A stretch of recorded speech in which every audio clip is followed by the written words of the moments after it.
One of my succulents is having a lot of babies and I'm so excited. But the way that it's having babies is different than most succulents. Check this out. So when I'm looking at my propagation area, I love having all these tiny little snappy pots and tiny little babies. And it's cool to see all the different ways that succulents propagate. But my very favorite way is this rainbow Kalanchoe. And you can see here, it's just a leaf, and right along the edges, it has a lot of babies.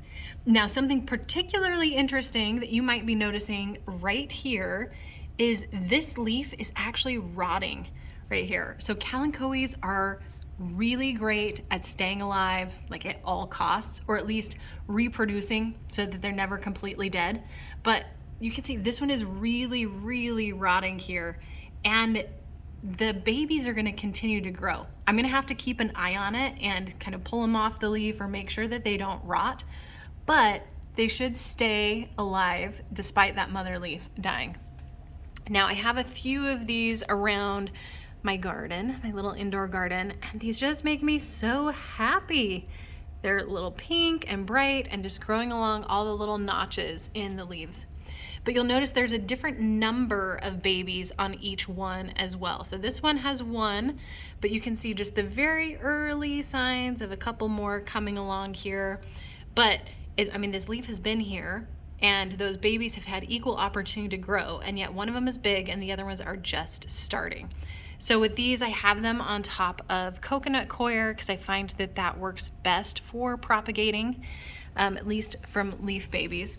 And then I want to show you back here ones that I've had for a little while. You can see how even as a baby, these are variegated. They're just so much fun.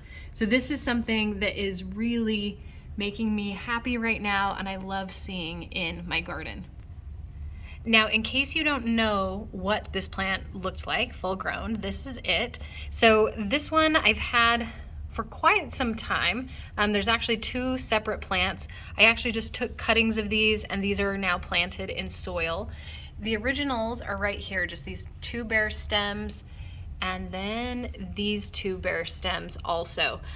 I had them on this shelf, which is about 18 inches from the lights. So the top of like this tray up to the lights is about 18 inches. And it just wasn't enough for this plant. But I let it grow and I let it grow. And eventually, as it grew taller and got closer to the lights, it was nice and compact like this. Now, I didn't move this one up to a different shelf where the light's closer because I didn't want to stress it while it's growing as a cutting. Sometimes if you take a cutting and you put it in brighter sunlight right away, it can cause stress and end up causing it to burn. You can see here, these are actually burn marks from before I cut it down. So it was almost touching the light, and for whatever reason that leaf ended up getting a little bit of damage.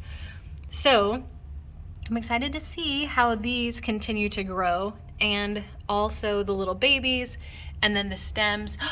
And I just noticed, I don't know if it'll focus on it, right here, we have a little baby growing off of this stem, which is super, super exciting, and it really does not want to focus on it. But I repotted these just a couple weeks ago, and I didn't know, because the stems were completely bare, I didn't know if it would reproduce or put off new babies. Let's check these out again.